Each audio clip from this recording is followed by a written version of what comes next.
Good morning and welcome. On behalf of the Centers for Medicare and Medicaid Services, the Administration for Community Living and the Indian Health Service, I would like to welcome everyone to the Long-Term Services and Supports webinar series. My name is Sherry Gay and I work for Kaufman and Associates. I'll be your moderator today. Today's webinar is titled Caregiver Support, and we are hoping that all of you have some paper and pen for later in the presentation. We will have an interactive exercise to go through. Before we begin, I would like to highlight the main features of your Zoom webinar interface. First, the presentation slides will appear in the main window while the speaker will appear at the top of the corner. At the bottom of your screen is the menu bar. Here you will find the chat, raise hand, Q&A, and closed caption functions. Please use the chat box to report any technical issues you are experiencing. We will respond to these concerns as they come in. Next to the chat box is the raise hand feature. You're able to use this during the question and answer segment to let us know when you'd like to unmute your mic so you can ask a question. Another way, you're able to submit a question in the Q&A box itself, where you can leave your questions at any point during the webinar for the presenters to address during the Q&A segment at the end. Lastly, live captioning is available for today's broadcast. Simply click the CC icon to use this feature. Please be aware that today's webinar is being recorded and that the recording will be made available online in the near future on cms.gov. With that said, I would like to welcome everyone to today's webinar.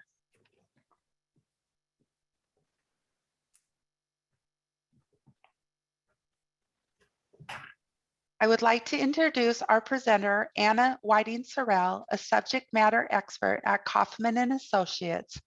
Anna, please go ahead. Well, good morning or good afternoon to everybody. I am so glad that you're taking a little bit of time and to stop and really think about what it is to be a caregiver, especially in these really difficult times. I'd like to open in a good way, and I know that in Indian country we do this. If we were together, we would go around the room. We would ask everybody your name and where do you work, what tribe are you affiliated with. We would open with maybe honoring our veterans, having a flag presented. And I think although we're in this Zoom world now, we still need to remember who we are as Indian people or people that are serving Indian country. And so I always make sure that in any webinar I do that we start in a good way. My husband, who is a Vietnam veteran and a Salish tribal elder, would normally open us, but actually he's having some medical things going on today. And so he's not here with us in our home. I work remotely. So I'd like to just thank everybody for being here.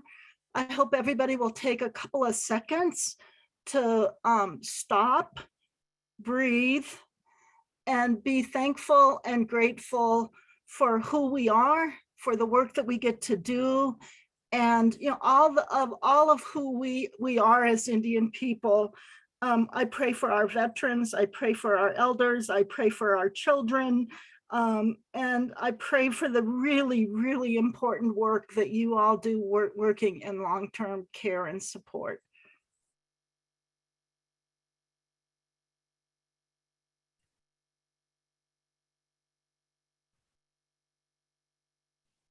So with that, I will introduce myself. My name is Anna Whiting-Sorrell, and I work for Kaufman and Associates. I'm a subject matter expert which always, I don't know, I've thought about talking to my people that I work with, including Sherry and Josephine and Christina, and asking them, that just seems like an odd, it seems odd to me.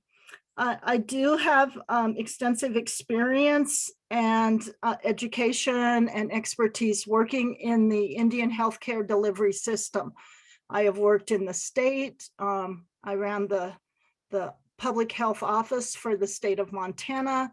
I was an area director for the Billings area at Indian Health Service, and I have worked more years than some of you might even have been alive for my tribe. I've probably done 30 plus years working for my tribe in substance abuse, in self-governance, in tribal administration. I am an enrolled member of the Confederated Salish and Kootenai tribes. I am a healthcare recipient, so I understand our healthcare system as a recipient as well. Most importantly, I'm a wife, I'm a mother, and I have 2 yayas. In Salish, we call our grandchildren yayas. So I have Esther and John, and I always keep them in mind as I do the work that I do. So on the screen, you're gonna see that today what Christina asked me to do was let's really think about what's going on with our caregivers. And so we want to spend some time, or I want to spend some time talking about, about how caregiving can be physically, emotionally, mentally, and spiritually exhausting. I know all of us are feeling what has been labeled as COVID exhaustion, but those of us that are in the caregiving field, the essential services, whether that's working in a long-term care facility or a hospital or a tribal health department, an IHS service unit, or it could be those of us that work in, those essential services, gas stations or grocery stores, or, we have learned how to appreciate such a wide range of people as a result of COVID, and learning how to be safe and protect our elders, our children, and those that we care so much about. All caregivers require support. And that isn't just those that are paid, that actually that is their occupation, but those that may be doing that in their homes. And as we all begin to think about how do we protect those that we love, and so that caregiving is also important. I know that we have a single mom here, and our single moms and our single dads that are raising kids also need some extra care and attention that we have learned as they are homeschooling or figuring out different ways to have childcare, working remotely. Those moms and dads that are trying to balance all of that, while not officially caregivers, they still also need to really think about their self-care. And then, so we want to talk about that. And then we want to understand, I want to give you a plan about how to make sure that you find balance in your life. And so with that, I always start at the biggest topic that I can, and thinking, and, when I was in high school, I had an English teacher that says, always remember to start at the broadest of the topic and then work down and explain why it is that you want to talk about this topic. So it's really important for me that we're all on the same page. And so long-term services and support, LTSS, make it possible for elders and people with disabilities to live at home or in their communities. And so that's really the focus. I hope that's most of the participants that are here today and what we have tailored this webinar to be. Caregivers can be paid or unpaid members of a person's network. And it's those people that help them with daily life activities. Sometimes, while there can be specific trainings, CNAs or LPNs, working with people to understand their social and cognitive and other abilities. We also are talking today about those informal caregivers. Caregivers are most commonly assist people with impairment due to age, disability, a disease, or a mental health condition. As I said earlier, my husband is moving through, he's 76 and is moving through an illness that we thought we'd gotten through and has popped back up. I on myself have had a major medical condition that required him to be my caregiver for a period of time a few years ago. And so those are also considered. And, and I think back and I look about what he did during my illness, how much he supported me and how I wouldn't have been able to get through without him. I hope I'm able to do as well for him. So typical caregiver responsibilities come in two categories. They can be if you're at home, it can be helping transport a client to and from appointments, really serving as a companion. I think the most important thing is just being able to listen and to hear what they're saying and to let them talk and explain what they think is going on. Of course, managing medicines, helping prepare menus and meals, support in completing difficult tasks. And, I know that this is something we've thought about, as we were preparing this webinar, because what is difficult for one person might not be for someone else. And so it really is imperative that the caregiver is aware of where someone might be having what might be a difficult task for someone. I have learned in just, recent days that my husband is having trouble bending over. So putting on his shoes is a difficult task for him, where others it might not be. It's also important, just those basic functions of bathing and getting dressed, those things that we take for granted. And those of you that may be younger, how important our limbs are, our hands, and as we age, how that changes. And then helping a client with their prescribed health plan. So does that mean a nap in the afternoon? Does that mean getting out and walking, whatever that plan is that the provider has given to that individual. In a care facility, it's the same, a lot of what's at home, but a little bit more.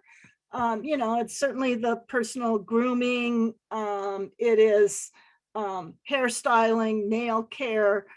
You don't understand if you can't raise your arms, you can't comb your hair. If you can't raise your arms, you can't dry your back. If you can't bend over, you can't get your socks on. So just being aware and a part of that. And, I think I've become aware of it, as I have had some limitations, getting dressed, certainly transporting to and from appointments. And maybe if you're able, I know here our CHRs, our community health reps, have been told that it's okay if you see a rummage sale along the way and the client wants to stop. Take care of that need too, because that might be their one social outlet. Helping with going to the bathroom, your toiletry needs, all of those things that can be so humiliating to ask for help, but yet we know we can do that. And then encourage, wellness activities, talk to them, ask and figure out if they are seeing changes in their movement or in their stress level, or cognitive. Are they remembering? Are they hearing?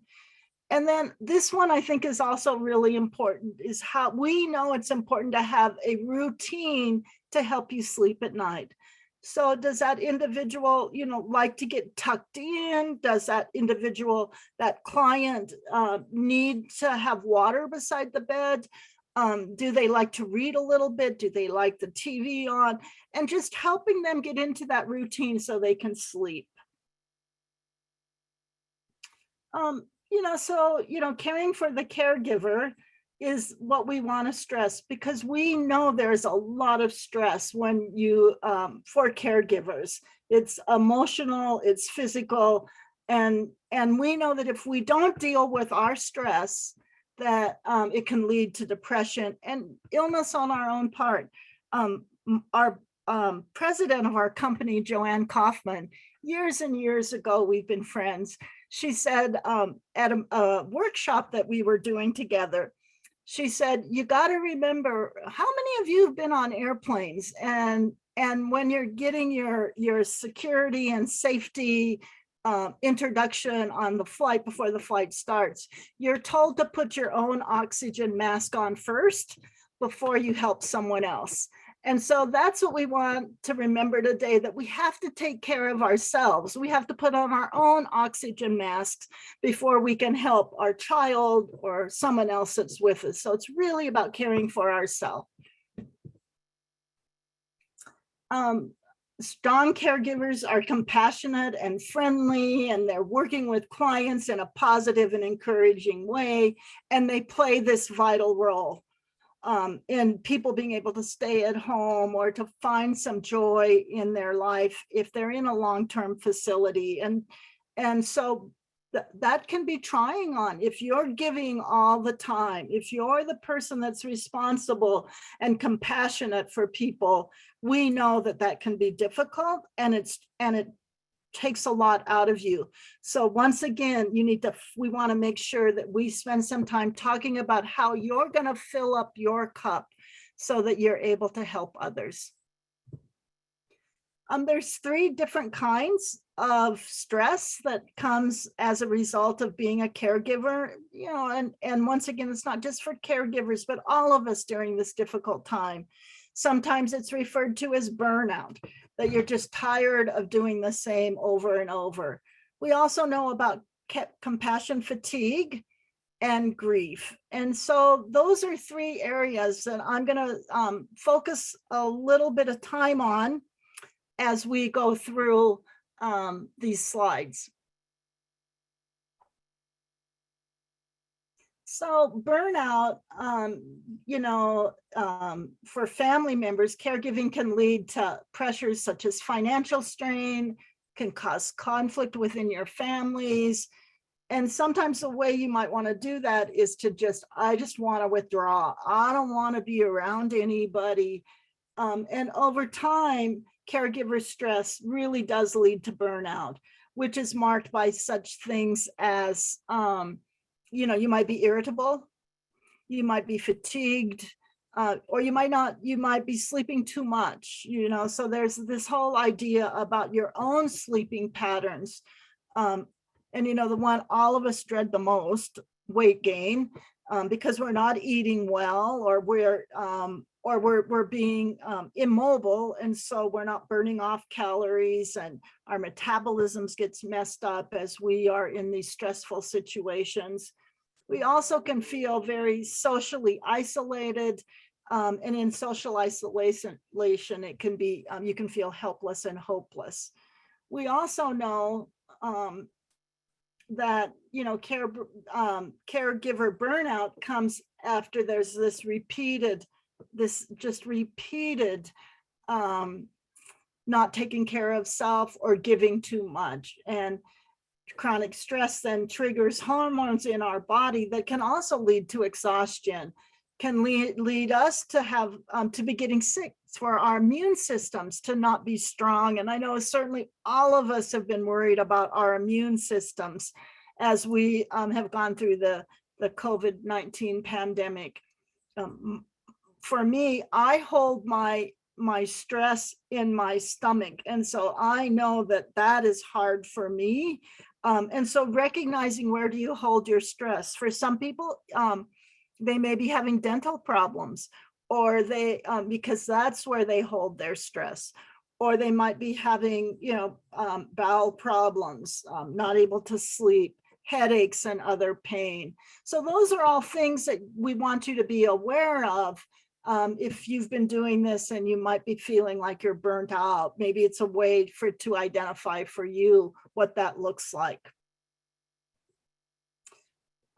The next phase, or another way of looking out, of evaluating the stress of caregivers, is called compassion fatigue. And compassion fatigue is the emotional residue or strain of exposure to working with those that are suffering from traumatic events. And so when you're with the person you're caring for, you're taking on some of their issues as well. Especially if they're in your home, if it's people that you love, your family members. And so, in compassion fatigue, it's because you have so much compassion that it's draining you and you're getting fatigued. And, compassion fatigue can be a single exposure to something, or it can be a accumulation of trauma over and over. And I know us in Indian country, we've had a tremendous amount of cumulative trauma as a result of COVID. Compassion fatigue develops over time. And you can, if you keep going back and are reliving and not able to express or figure out a way to replenish your cup, if you're not able to figure out how to talk about, relate to, how to get rid of that, and how to figure out how you can do better, or not better, but how you can address the trauma or that you might be seeing or enduring or being engaged with. It's, so I just think it's important that we want to really understand that compassion fatigue is not one day you're living a life with a great deal of energy and enjoyment, and the next day you wake up exhausted and devoid of energy, and both physically and emotionally. It builds over time. Your compassion fatigue, while it can be related to one event, we also know that it builds over time. I love this. Mother Teresa said this, and when we think about it, compassion fatigue is to heal from the effects of caregiving work. We all know that this was a woman that has, been so important in terms of caregiving, and her recognition that it isn't just about giving, it's about making sure that we're taking care of ourselves as well. So the next area that I wanted to focus some time on is grief. And grief is our response to loss. And there's no rule about what loss might be to you. We all have bonded and are attached to different things. So it could be a loss of a pet. It could be the loss of mobility. It could be the loss of a job, a partner, or it could be the loss of a person. Sometimes I think we only grieve when we think grief is appropriate only when someone dies. There are many different ways, and especially for those of you that are caregiving, that people are grieving, not, losing your driver's license, losing your ability to put on your socks.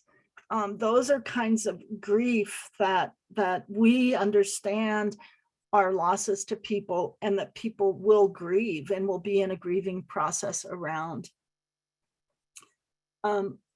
In our cultural background and experiences and our religious or spiritual beliefs, also help us determine how we respond to loss.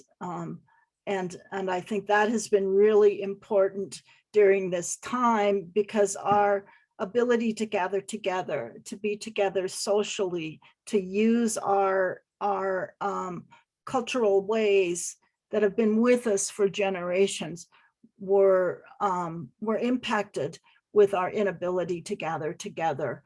And that's not only for tribal people. You know, I have watched where non-native people are not able to gather together and have not been able to express their grief. So what I want you to do, as Sherry said earlier when we introduced this webinar, she asked for you to take out a piece of paper. And so I hope everybody has their paper and a pen. And one of the things that I have learned in doing these and conducting these webinars through Zoom virtually is I am giving you permission, and I've been told you should say that, to use your pen and paper. And I want you to look at the diagram on the screen. And I want you to think about how you might have progressed through a grief process. While we think that,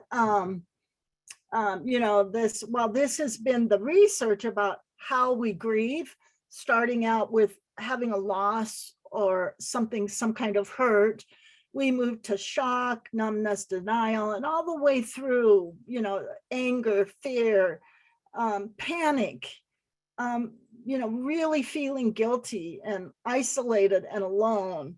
And as we go through the process, then we might think about, you might have built some new relationships or identified some new strengths that you have, that you've identified in yourself.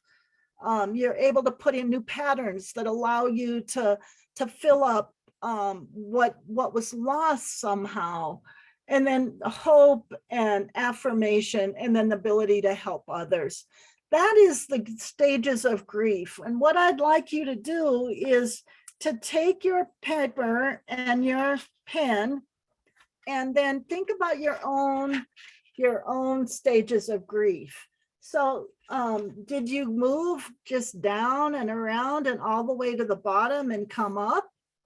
Or did you maybe at times start here at denial, and then you were able to find a new pattern that helped you identify and break through that denial? Did you get angry first? Was that your very first response to the grief and to the loss? Was it being afraid and fear? Is that where you started? So I want you to take a couple of minutes to really think about, how did you progress around these stages of grief? Now I'm going to be quiet for a minute, okay? To let you just think about it, to look at the screen and figure out how you might have progressed through the stages of grief.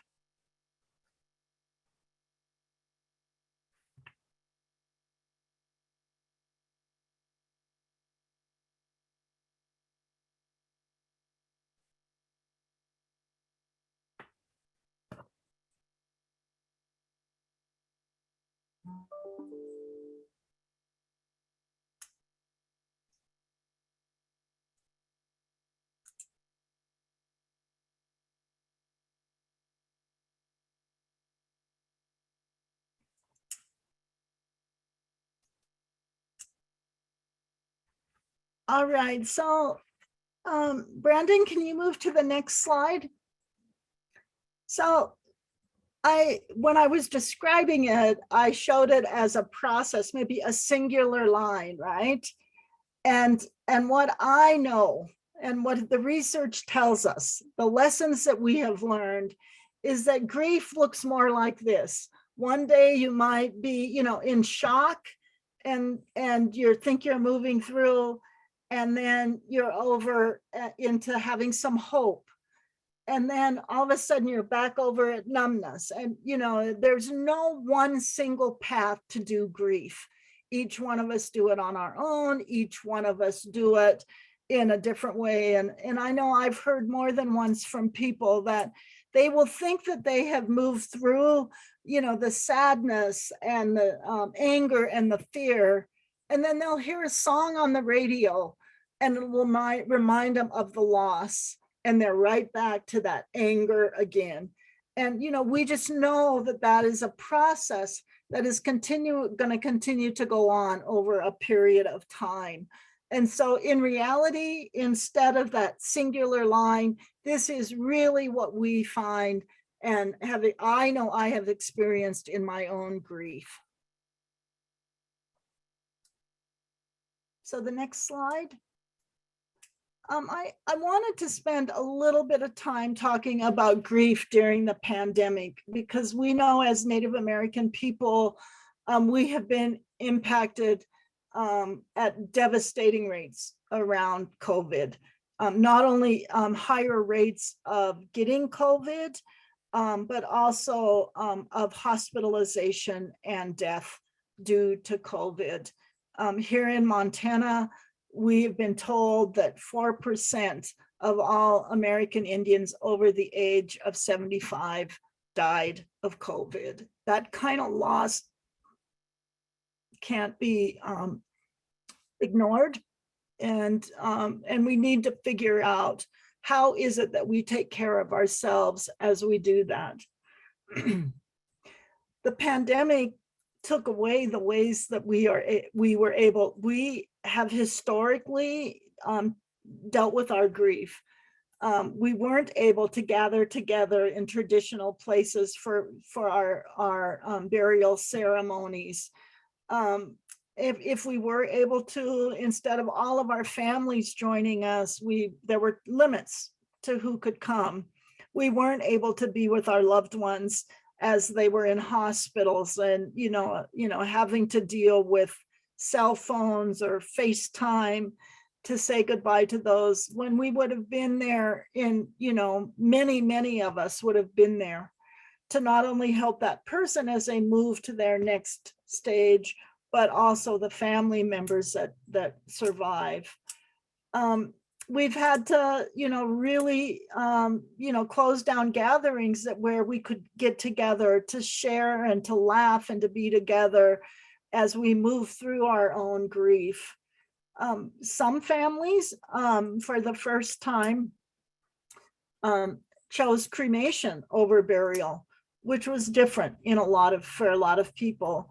And I don't know about all of you, but I know that gathering together with food is something that is really, really important to my tribe, the Salish tribe, and most tribes that I've been involved with. And it's at those times over the meals after the burial that you share stories, and there's a lot of laughter.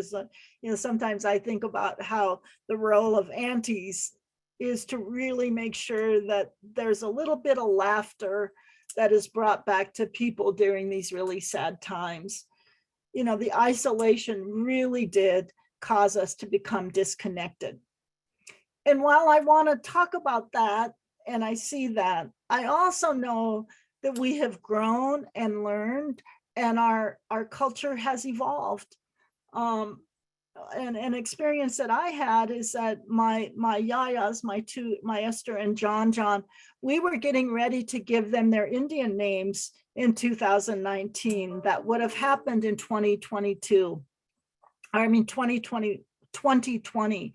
And of course they couldn't. So in 2021, we do it at the end of the year. We were able to figure out a different kind of naming ceremony. We were able to do it in a different way that we could remain safe, but they also got their names. And so I think we've learned how to take more ownership about how we really do move through our grief, but also in our ceremonies and in our celebrations that have allowed us to make sure that we're able to still maintain our cultural ways. So if we don't, then if we don't process the loss and, our stress and, once again, all of our compassion fatigue, if we're not able to move through our guilt or our sadness, our, non-destructive anger, what happens is then that becomes trauma with us. So it's really important that we figure out ways to look at our grief and process it, as opposed to stuffing it away. And if we don't do that, if we don't process our grief in some way and are able to fill ourselves back up as caregivers, then, we can have intense feelings of shame, or, it's my fault, I should have done better. There can be fear, trauma, hopelessness, powerlessness, anger.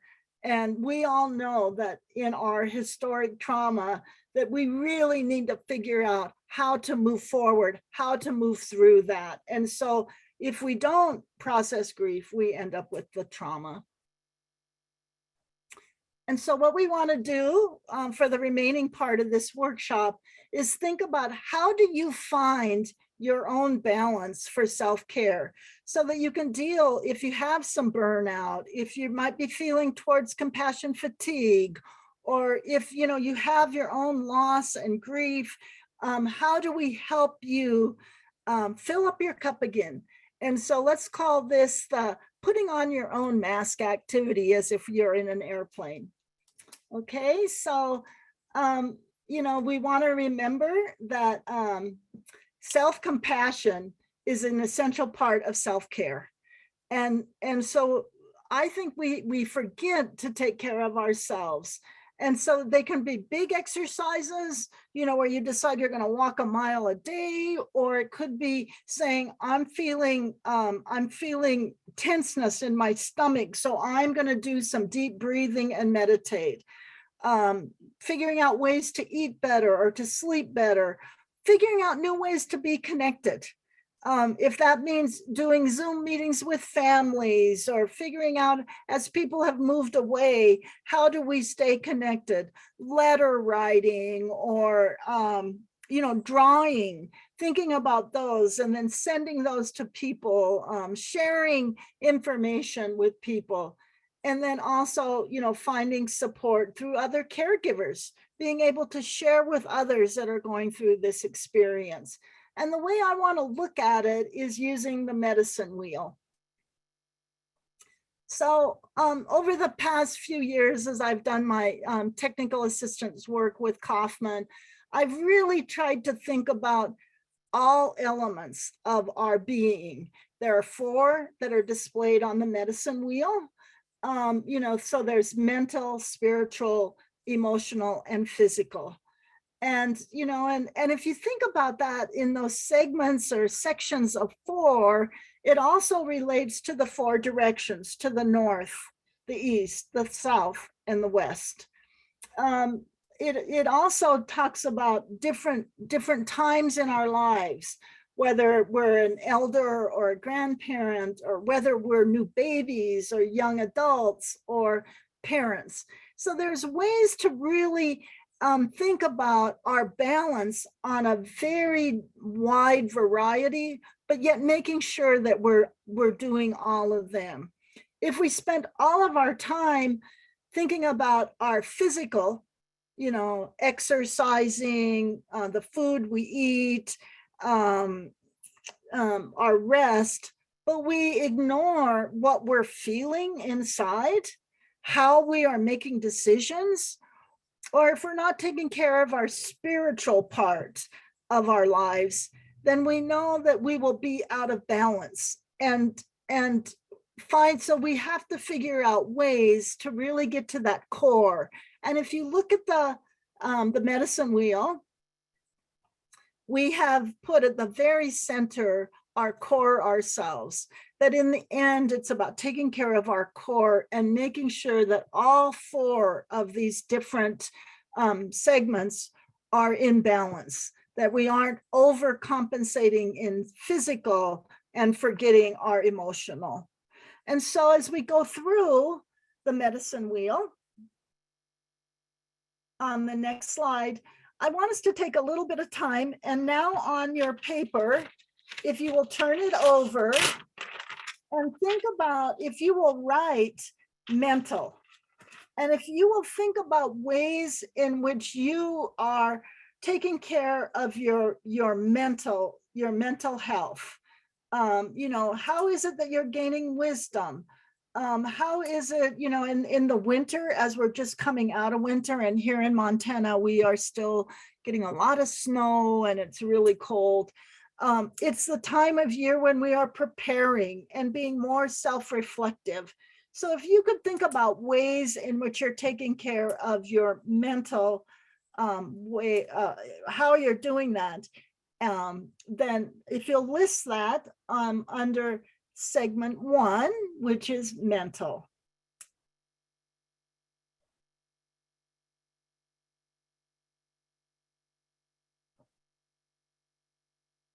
And then Brandon, can you move to the next one?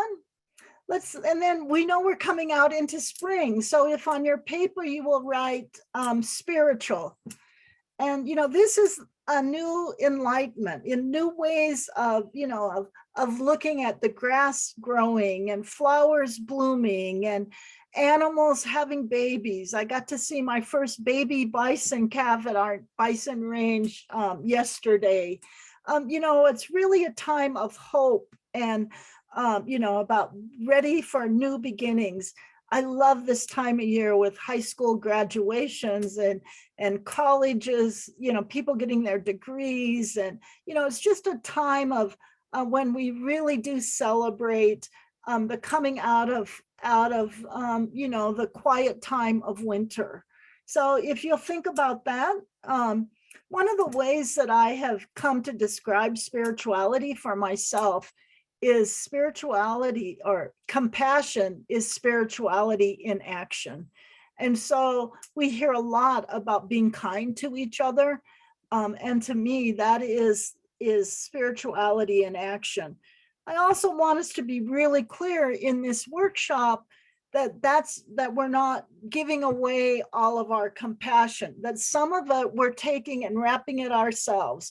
And I literally mean wrapping. It might be with a shawl or a blanket, that you're taking time to really take care of yourself and be aware that your compassion is self-compassion as well. In the next segment, it's emotional. And that this is when, you know, in the summer, when we're moving and we're usually very social, and in COVID we can get together outside, and I know we're thinking we're getting close to hopefully maybe the end, but it's really a time of gathering together and to being aware of each other and aware of the role we play with each other. And whether you're a parent or a caregiver, you know, what are the things that you're doing to bring a greater understanding around your emotions? And all emotions are good, right? There isn't one that's better than the other. What we do with them, of course, we have to be careful with, but it's also really important time, you know, to be in our water and to be outside and to be with each other. And then finally, our final component is physical. And, you know, as I've talked about this, you know, I really think about, you know, making sure that we're getting good sleep, that we have good sleep patterns, that we're eating well, that we're exercising and moving in ways. And while we encourage all 4 of these as we're giving care to those in long-term care facilities or our people in our home that we may be providing care, it's important that they have all 4. But first, it's important that we as caregivers, as you're doing your work, for those of you that are doing this such essential work in long-term care facilities or in your home, that you're really thinking about finding balance, which once again, we have the medicine wheel and all 4 of the segments together. And so I hope that you will take your notes, that you've thought about your 4, and that you'll think about which of those are you really doing? And is there a commitment to do more in one of those areas? Maybe your idea is, you know, to really start adding more fruit and vegetables to your diet and how you're going to do that. Or maybe it's thinking about being to be meditative before you go to sleep and come up with some real patterns that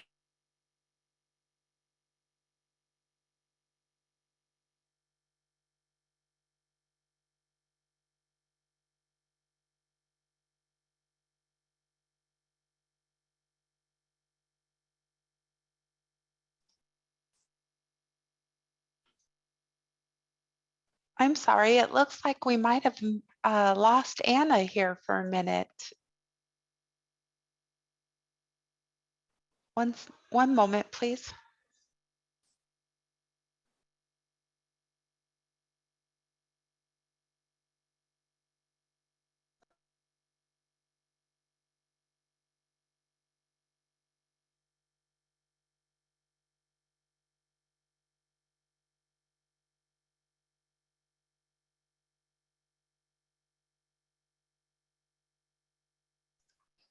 Okay, we will give Anna just one more moment to join us again. Looks like her internet dropped. One moment.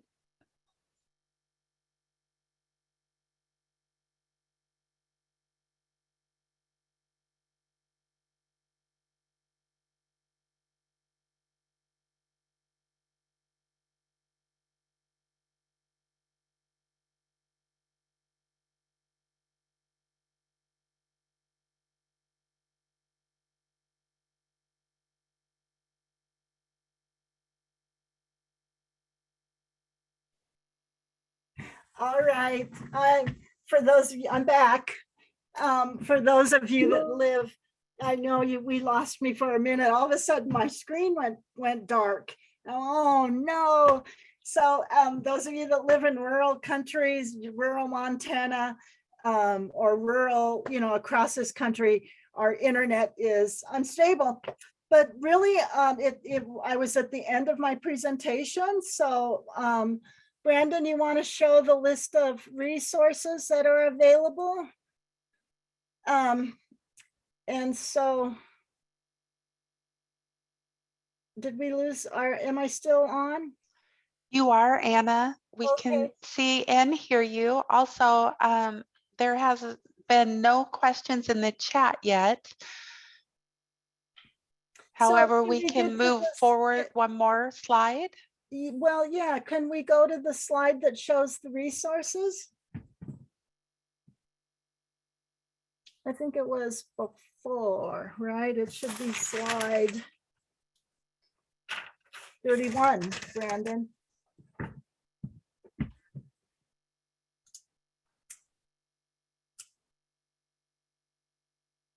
Brandon, can you go to slide 31, please?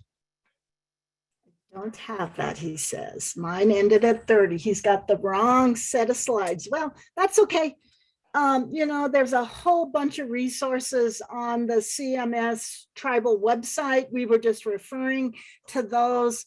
We also are, we have another webinar scheduled for next month. You have a regularly scheduled webinar, newsletters. We're looking forward to Unite providing some the webinar next time. And so with that, Sherry, if we could open it up for, someone is asking if you could someone put in the website, yeah, I mean, in the chat box, the website for the tribal LTSS website, that would be great if someone would do that.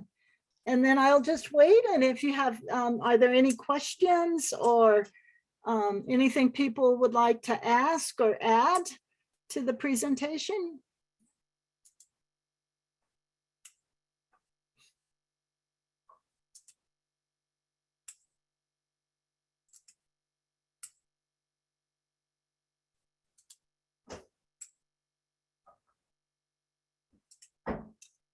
So Christina, will the slides be available?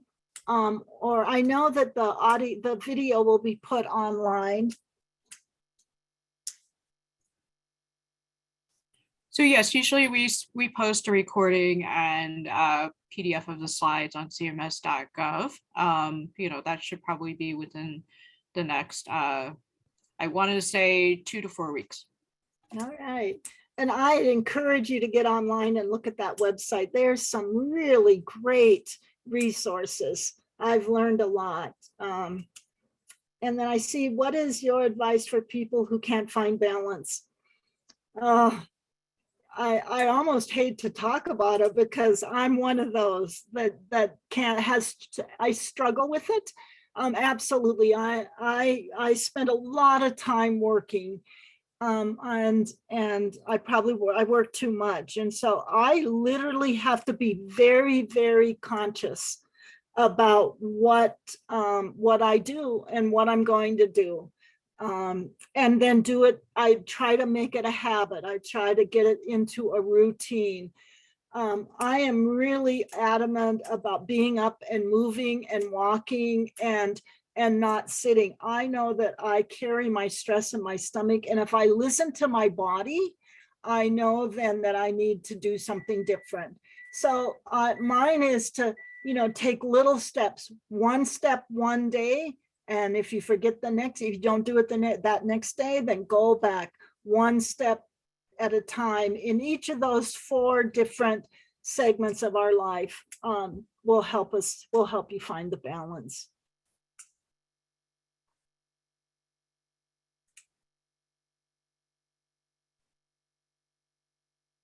Any other questions? Sherry, did I miss any in the chat box?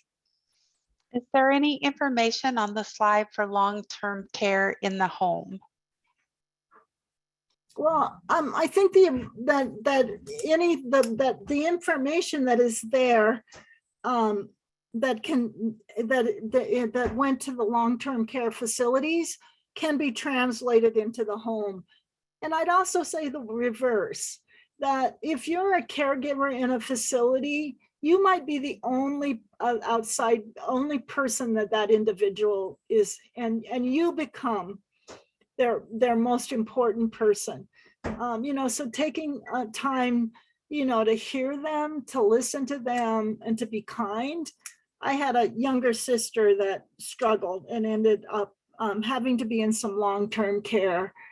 And I know that she made social connections with the people that were her caregivers in that long-term facility, and actually stayed engaged with them when she was able to move into her own assisted living. Thank you, Anna. Another question, any advice on using practical services to assist family caregivers in managing the emotional issues in caregiving?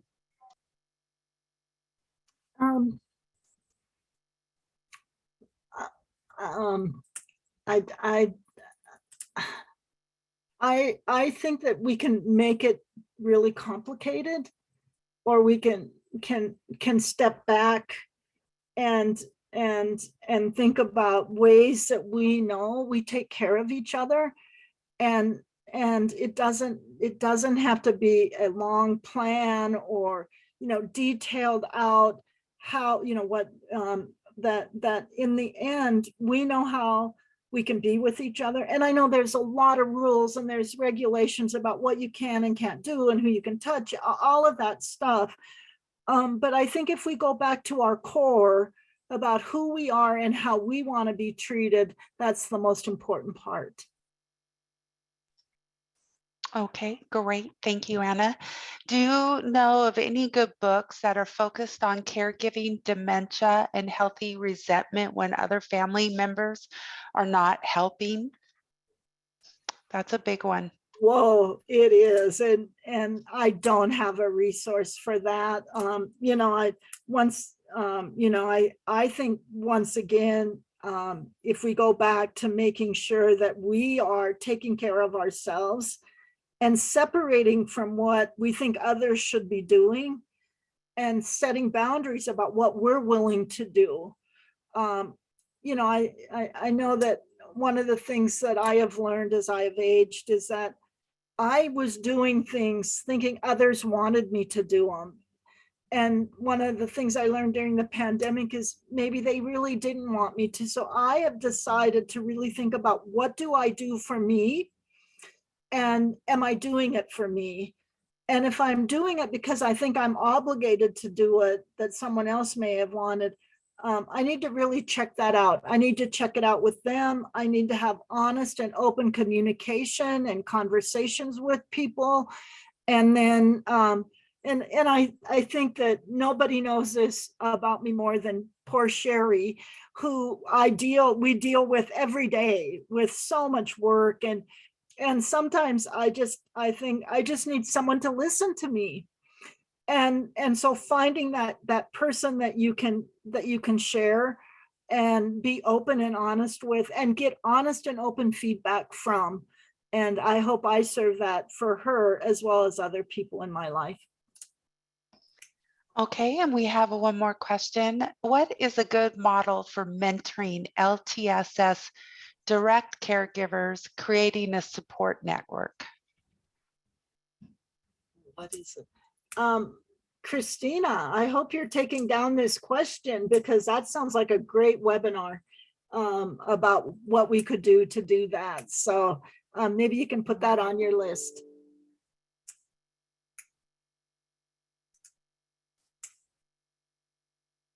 Okay, these are great questions.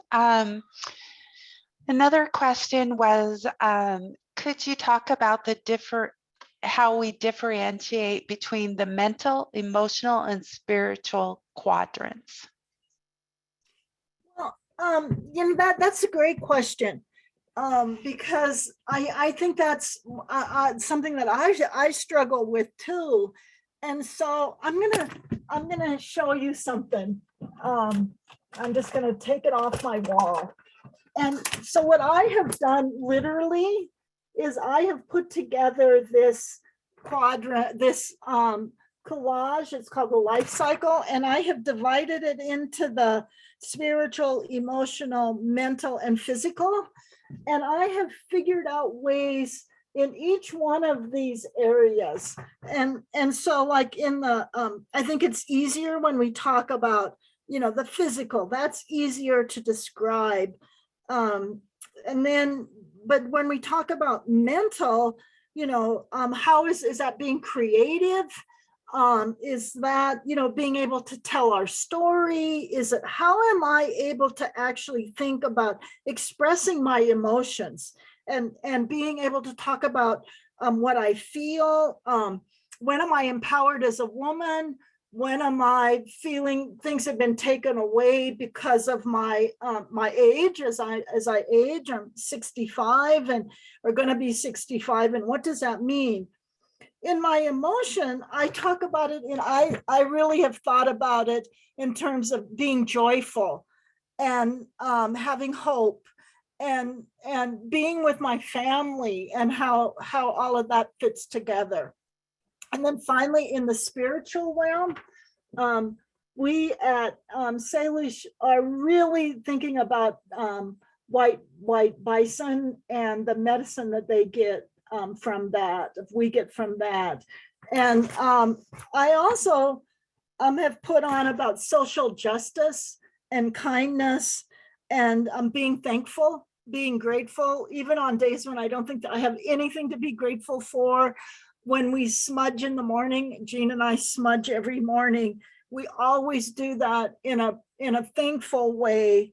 And I think for us as Indian people, one of the things I have on here is that we need to just acknowledge that we're still here, we're resilient. And while we talk a lot about the trauma that we've had, we also can talk a lot about the resilience that our ancestors that have come before us have given us. Wonderful. Thank you, Anna. That is, we just have one last question that I wanted to make sure we got in. Are there any resources for caring for dementia patients? For example, how to deal with hallucinations?